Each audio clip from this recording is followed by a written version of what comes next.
Halo, assalamualaikum cuy. Apa kabarnya cuy? Oke, di video kali ini kita akan membahas ketakutan seseorang setelah menjadi dewasa dan menikah gitu. Ini sih sebenarnya pengalaman pribadi tentang kehidupan saya. Tapi semoga bermanfaat ya cuy. Kita ngobrolnya sambil santai, sambil ngopi sama udut. Tentunya kita nyalain dulu rokoknya ya.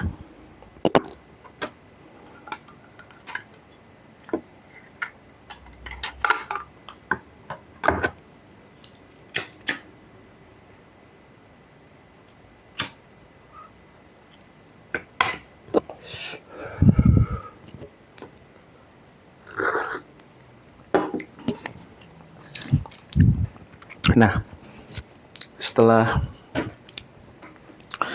setelah kita mengalami yang namanya fase dewasa, yaitu bekerja lalu menikah, banyak ketakutan-ketakutan yang terjadi di dalam diri kita.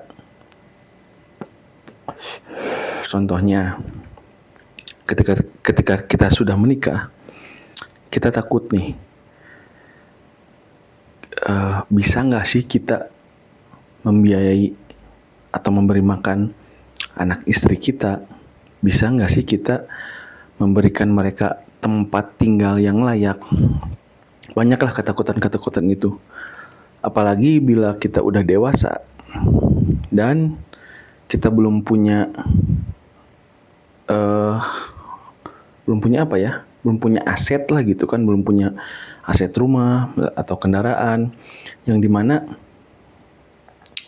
itu nanti menjadi tempat tinggal untuk anak-anak kita, untuk istri kita, untuk keluarga kita lah intinya. Karena umur makin bertambah dan biaya hidup pun nanti bakal semakin besar. Jadi banyak hal-hal ketakutan yang menimpa kepada diri kita. Tapi itu memang wajar sih sebenarnya dialami oleh manusia ya. Wajar karena manusia diliputi dengan rasa ketakutan seperti itu. Tapi kalian bila bisa melewati fase itu, insya Allah sih kedepannya bakal enak gitu kan. Bakal tenang.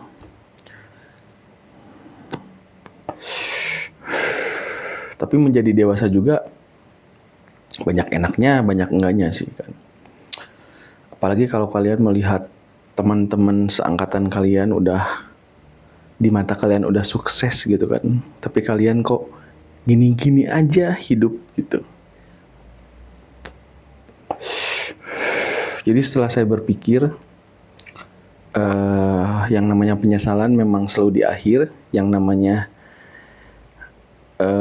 pendaftaran itu di awal. Jadi penyesalan memang di akhir. Jadi sebelum kita memutuskan untuk melakukan sesuatu, misalnya untuk menikah nih, kita harus punya kemampuan dulu, punya pengetahuan dulu di bab tentang nikah atau pernikahan itu sendiri. Waktu itu guru ngaji lah, ustadz guru ngaji ngajarin sebelum kalian mau menikah, kalau kalian yang muslim ya, yang Islam, pelajarin dulu tuh yang namanya fikih nikah, supaya kalian ini bisa menata mengelola sebuah pernikahan. Jangan kayak saya lah gitu kan cuy ya, main gabres-gabres aja.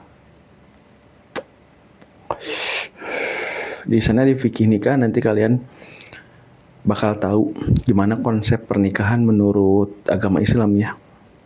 Gak tahu tuh di agama luar Islam atau di luar agama Islam gimana sih. Tapi pasti ada juga kan arahan-arahan supaya rumah tangga kalian bagus dan baik.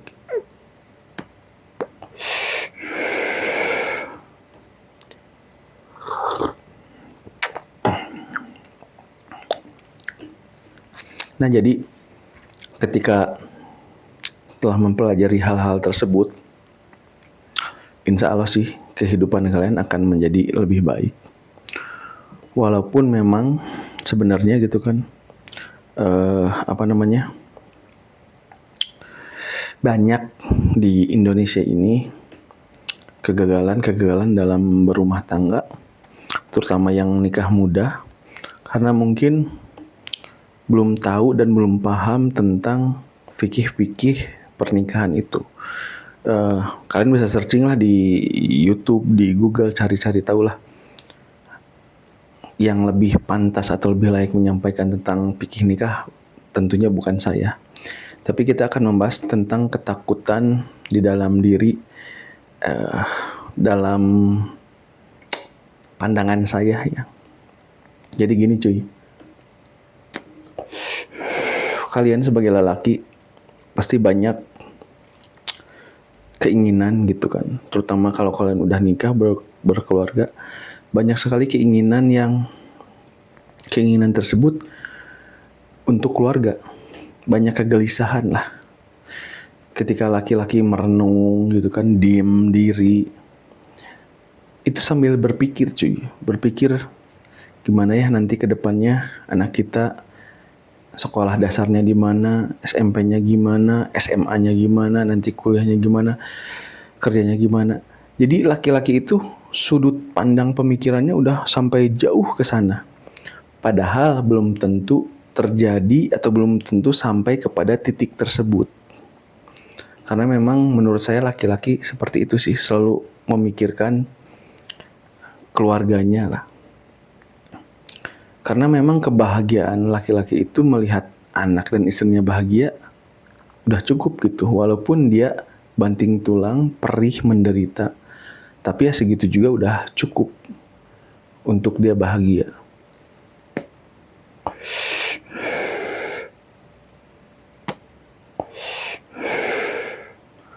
Nah, jadi sebagai seorang kepala keluarga itu kadang kita merasa takut bila ekonomi kita kurang atau merasa tidak cukup gitu kan.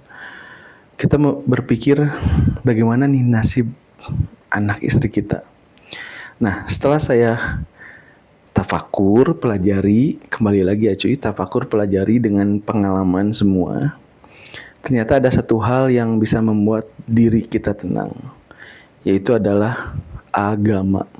Yang dimana agama ini bisa membuat diri kita tenang walaupun kita dalam keadaan ekonomi susah, ekonomi terpuruk. Walaupun dalam kondisi kita istilahnya miskin, agama itu bisa membuat kita tenang. Karena memang nggak semua orang itu bisa jadi orang kaya, nggak semua orang itu juga miskin. Kalau semua orang itu kaya, siapa yang menjadi orang miskin? Kalau semua orang itu miskin, siapa yang menjadi orang kaya? Jadi kalau semua orang itu miskin, orang kaya bingung dong. Jadi kalau semua orang itu kaya, orang kaya bingung dong gimana dia mau sedekah. Contoh, semua di dunia ini kaya. Nah, si orang kaya ini mau sedekah, masa ke orang kaya lagi? Karena orang kaya udah banyak duit, makanya ada orang miskin. Tapi orang miskin juga belum tentu gak bahagia. Mungkin dengan kemiskinannya dia akan bahagia. Tapi sebenarnya yang lebih bagus itu adalah setiap di situasi dan kondisi apapun kita merasa cukup dan merasa punya. Contoh, anak mau bayaran sekolah, ya ada duitnya. Anak mau bayar SPP sekolah, ya ada duitnya. Seperti itu, itulah. Itu lebih bagus, lebih good gitu. Tapi kadang memang nggak bisa seperti itu ya cuy.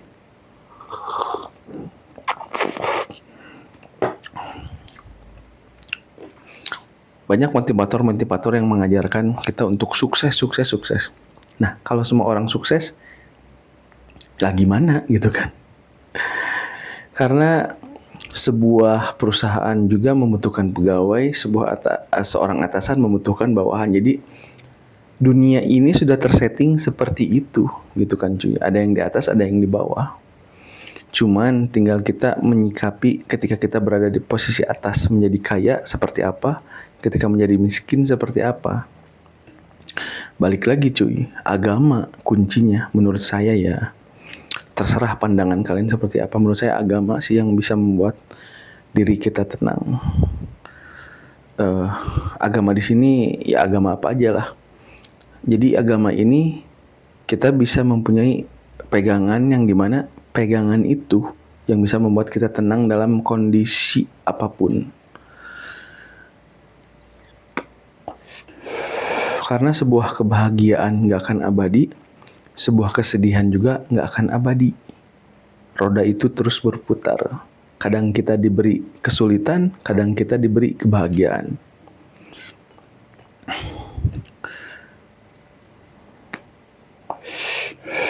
Oke cuy, gitu dulu lah ngalor ngidulnya kali ini. Cukuplah 10 menit aja sambil nemenin saya ngudud. Oke, makasih. Sampai ketemu di video berikutnya.